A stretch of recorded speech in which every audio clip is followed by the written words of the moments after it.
te dar meu coração, meus bens, meu lar, tudo entrego a ti, Senhor, como sacrifício de louvor.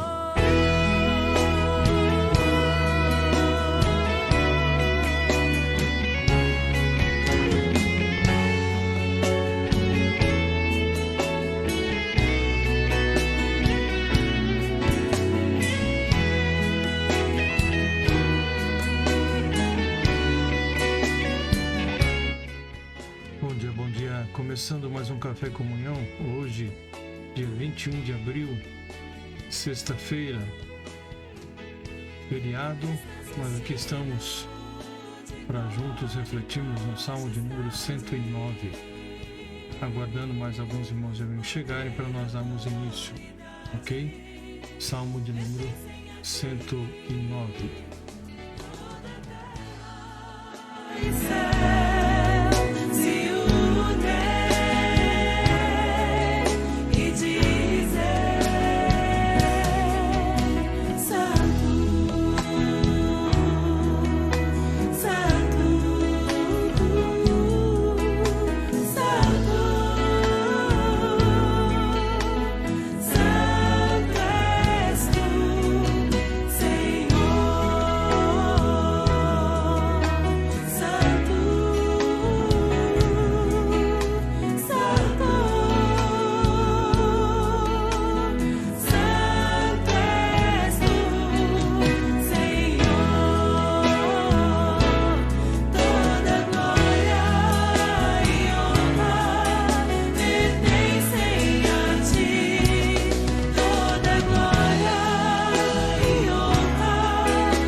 Nessa manhã, bendito és tu, Senhor, Deus de Israel, nosso Pai, de eternidade em eternidade.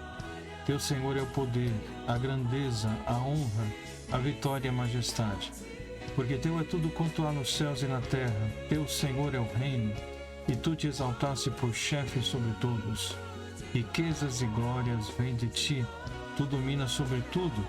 Na tua mão há força e poder, contigo está o engrandecer e a tudo dar força. Que o Senhor possa dirigir a sua vida hoje e sempre.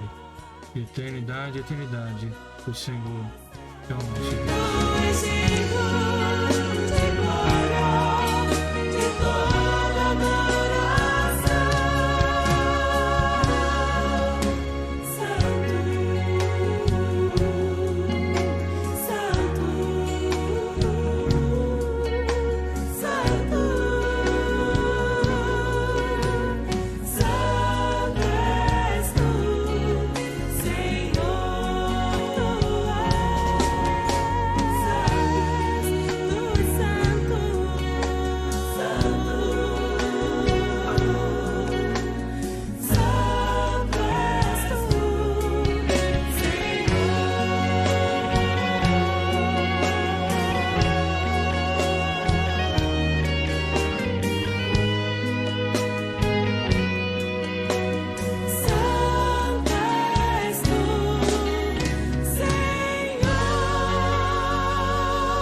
Muito bem, vamos começar então nossa meditação nessa manhã, nossa reflexão no Salmo de número 109.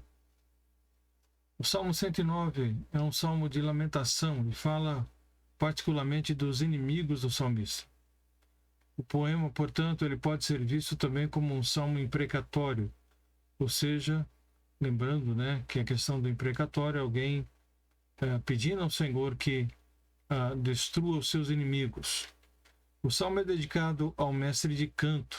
Possivelmente foi planejado para ser cantado nos serviços do tabernáculo e posteriormente do templo.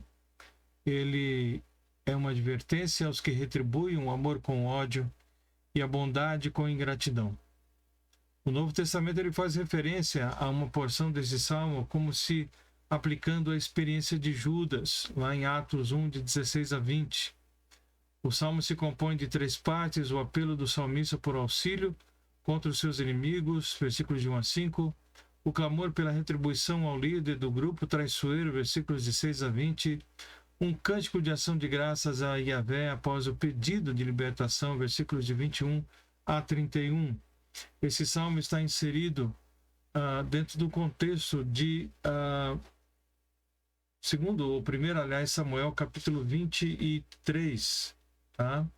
1 Samuel, capítulo 23, quando Davi, ele é chamado, né, para lutar contra os filisteus em Keila, né? E lá então ele derrota os filisteus e continua sendo perseguido por Saul, tá? Então você tem isso lá em 1 Samuel capítulo 23, provavelmente dentro da cronologia, Salmo 109 está inserido nesse contexto, ok? Muito bem. Vamos então olhar para a passagem bíblica. Você tem aí na tela, vamos ler. Ele começa dizendo: ó Deus, a quem eu louvo, não permaneças calado, enquanto os perversos me caluniam e falam mentiras a meu respeito. Eles me cercam de palavras odiosas e me atacam sem motivo.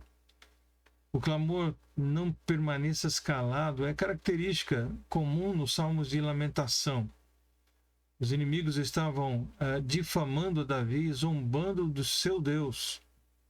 Davi conhecia seu Senhor tão intimamente e sua confiança era tão profunda que ousadamente ele pediu que seu divino amigo quebrasse o silêncio e falasse com ele, né? Porque os seus inimigos estavam cercando e estavam então realmente sem motivo, diz, né? Me atacam sem motivo, caluniando então a Davi. O salmista declara sua inocência e alega que seus inimigos pagaram as suas orações com o mal e o seu amor com o ódio. É difícil, né, suportar relatos mentirosos, mas nós somos admoestados a nos alegrar quando, por amor de Cristo, disserem todo mal contra nós. Parece um grande contrassenso, né? Mas é isso que a palavra nos diz a respeito, então, dessa perseguição contra aqueles que buscam andar no caminho da retidão. Mas ele diz ainda no versículo 4, retribuem meu amor com acusações, mesmo enquanto oro por eles. Né?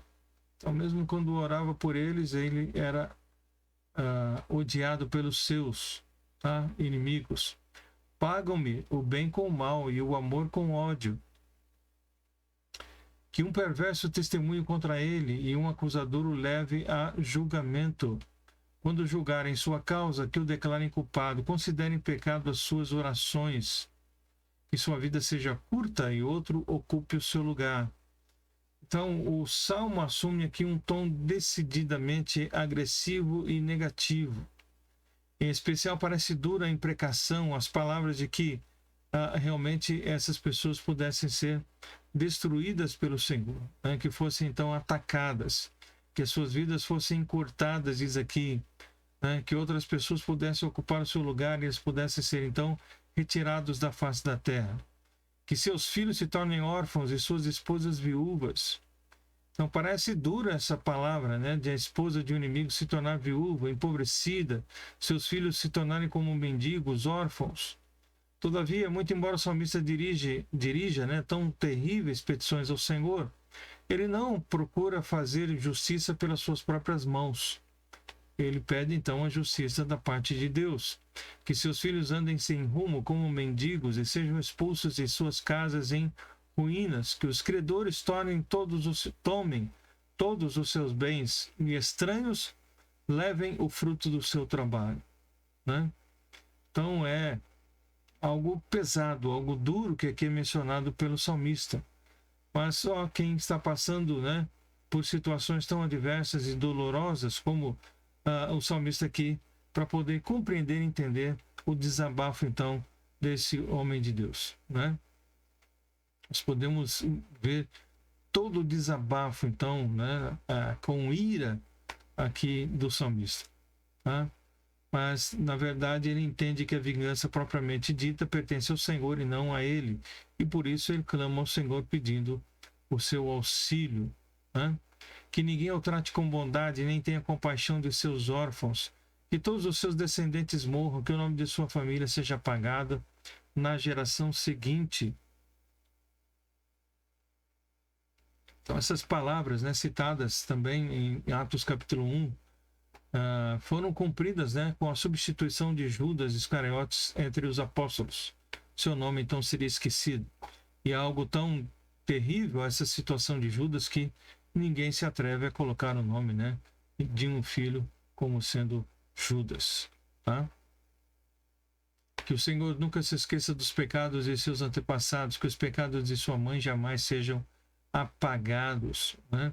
Então, que o Senhor não se esqueça dos pecados dos seus antepassados.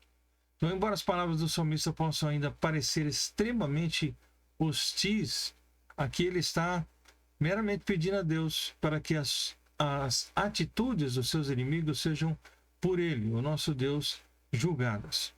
O necessitado não é apenas aquele que não dispõe de riqueza, mas também aquele que é desprotegido, indefeso, e é sobre isso que ele aqui menciona. Que o Senhor se lembre sempre de sua culpa, que seu nome seja de todo esquecido, pois não quis ser bondoso com os outros, foi no encalço dos pobres e necessitados e perseguiu até a morte os de coração quebrantado. Gostava de amaldiçoar, agora que ele próprio seja amaldiçoado. Não tinha prazer em abençoar, agora que ele seja, que ele não seja abençoado. Tá?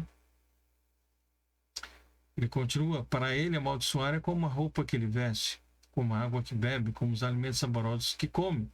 Estão dizendo que isso fazia parte, né, do hábito dessas pessoas, era algo usual e habitual. Né? Agora que suas maldições voltem para ele, apeguem-se a seu corpo como roupas, amarrem-se em torno dele como um cinto.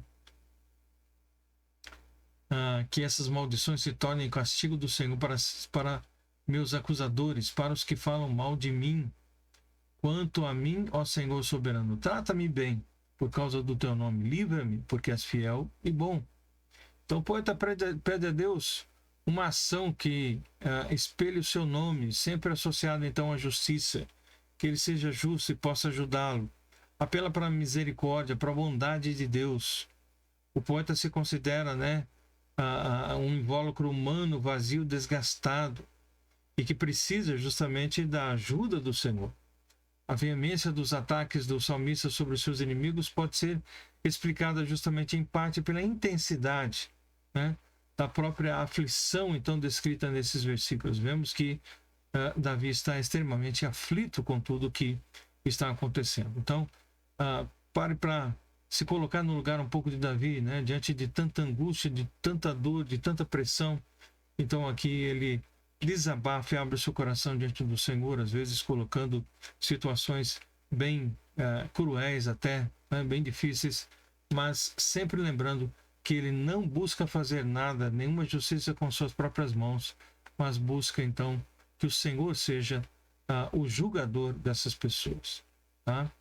Pois sou pobre e necessitado e meu coração está ferido.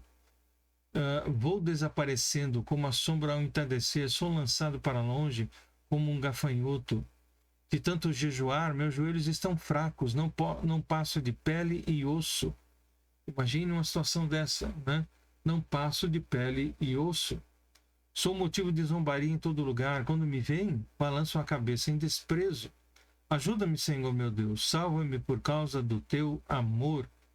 Que eles reconheçam que isso veio de ti e tu mesmo fizeste, Senhor. Então que eles reconheçam que realmente o Senhor é que está agindo na vida do salmista, intercedendo por ele, agindo por ele, julgando por ele. Então, mesmo no forte estado emocional que se encontra Davi, ele quer que o nome de Deus seja resguardado, proclamado, honrado. Não quer que o seu nome seja lançado, né, com desprezo. Então, o salmo sempre leva um louvor a Deus. Mesmo em situações profundamente desesperadoras, os salmistas sempre colocam o louvor ao Senhor como sendo o ato principal. Que importa se me amaldiçoarem? Tu me abençoarás. Quando me atacarem, serão envergonhados, mas eu, teu servo, continuarei a me alegrar. Que meus acusadores sejam vestidos de humilhação, que a vergonha os cubra como um manto. Eu, porém, sempre darei graças ao Senhor, louvarei seu nome diante de todos, pois ele está junto aos necessitados, pronto para salvá-los dos que os condenam, né? Então o poeta se propõe a continuar louvando o Senhor pelo socorro que ele tem certeza que irá receber, que sabe que virá do Senhor. Então esse voto de louvar a Deus é típico de muitos dos salmos, pois ele está junto dos necessitados e aí então pode suprir as suas necessidades em toda e qualquer situação, né? E é nisso então que o salmista ele se pauta, é nisso que ele se apega, confiando então que Deus poderá ajudá-lo e suprir todas as suas necessidades. Então veja que esse salmo é um salmo de grande aflição. É um salmo de uma pessoa, do salmista está passando por um momento muito aflito, muito difícil, muito angustiante na sua vida. E aí então, diante dessa angústia, ele desabafa diante de Deus e ele pede coisas que para nós às vezes podem parecer muito pesadas. Mas ele está desabafando, abrindo o seu coração. E está pedindo que o Senhor, então, possa realmente julgar a sua causa. Que o Senhor possa ser o seu vingador, o seu justiceiro. E não ele fazendo justiça com as próprias mãos. Então ele coloca tudo nas mãos do Senhor. Então, ainda que suas palavras sejam duras e pesadas contra os seus inimigos, ele entende que é Deus que irá agir de conformidade com a sua vontade.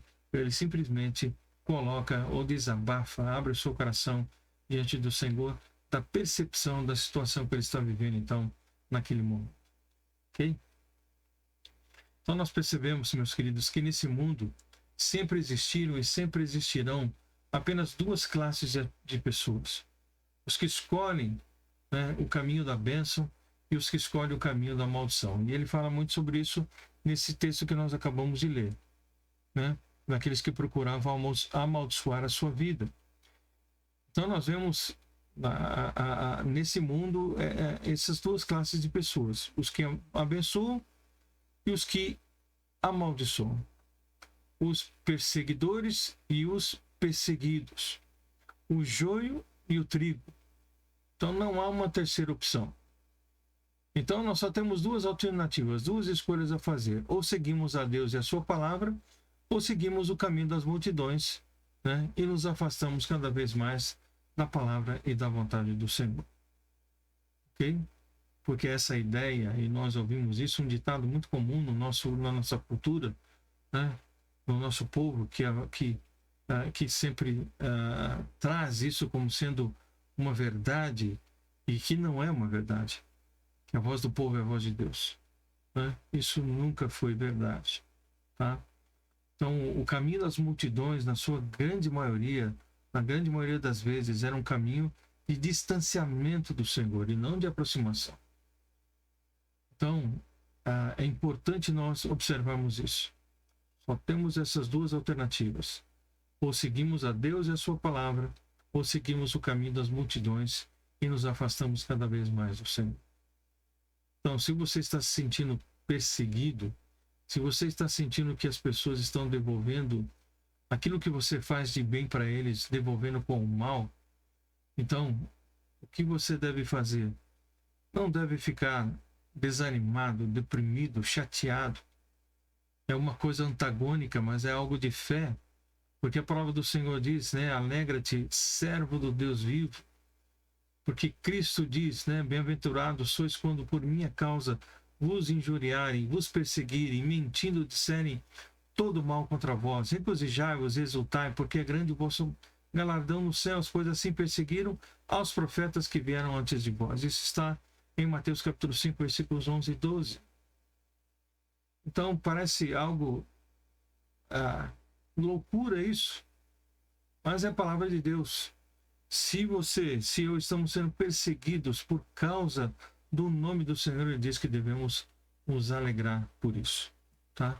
E não ficarmos aí, né, deprimidos, chateados, angustiados, né, nos fecharmos, mas não, reconhecemos que estamos sofrendo por causa do nome do Senhor. Isso deve ser motivo de alegria para cada um de nós. Então, meus queridos, a nossa redenção ele se aproxima cada vez mais, né? Mas antes dessa redenção, o Senhor deixou bem claro que haverá um tempo de angústia, tempo qual nunca houve na face da terra. E nós estamos vivendo dias difíceis e dias cada vez mais difíceis, é o que nós estamos vislumbrando. Mas nós só venceremos, né, se fizermos do Senhor a nossa defesa. Então vamos confiar no Senhor, vamos confiar na sua palavra, vamos confiar no direcionamento do Senhor para as nossas vidas, para a história dessa humanidade. Por mais que pareça que as coisas estão fugindo do controle, Deus tem o controle de todas as coisas. E nós devemos e podemos confiar nesse Deus grandioso. E com o salmista aqui, né, que nós possamos realmente entender que, por maiores que sejam as aflições, o Senhor é aquele que é o justo juiz. É aquele que vai advogar a nossa causa, vai pleitear por nós. E que nós possamos, então, descansar no Senhor, nos alegrarmos nele e sabemos que no tempo dele, todas as coisas então serão colocadas nos seus devidos lugares. Ok? Que Deus possa abençoar o seu dia, a sua sexta-feira, esse dia de feriado. Que você tenha um bom descanso, que tenha um bom final de semana. E segunda-feira, Deus permitindo, nós voltaremos então. E aí com o Salmo de número 110, refletindo então sobre essa palavra bendita. Ok? Não se esqueça, não deixe de compartilhar, né, esse vídeo com o maior número de pessoas possível, de ativar o sininho, de dar o seu like, o seu joinha, porque é muito importante para que possamos alavancar o canal, né? Possamos ter aí mais visibilidade. Então é importante que você nos ajude nesse sentido, para que essa proclamação da palavra seja então feita, né? E que nós possamos alcançar cada vez mais pessoas com a meditação, com a reflexão dessa palavra tão preciosa e que pode realmente transformar a vida de todo ser humano. Tá bom? Deus abençoe então. Vamos orar. Obrigado, Deus, por esse dia. Obrigado por por tudo que o Senhor tem feito por nós e por tudo aquilo que o Senhor ainda fará. Obrigado a Deus pela tua palavra que é tão bendita e maravilhosa, e que nós possamos realmente, Deus, depositar toda a nossa confiança no Senhor, sabendo, Deus, e reconhecendo que o Senhor advoga a nossa causa. E que por mais que tenhamos dificuldades nessa vida e por mais que inimigos se levantem contra nós, o Senhor é a nossa defesa. Orienta-nos, portanto, dirige as nossas vidas. É o que oramos em nome de Jesus. Amém. Que Deus abençoe, meu querido. Então, se Deus permitir, segunda-feira estaremos juntos mais uma vez, tá bom? Que Deus o abençoe ricamente e até lá. Um forte abraço.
Tchau, meus queridos.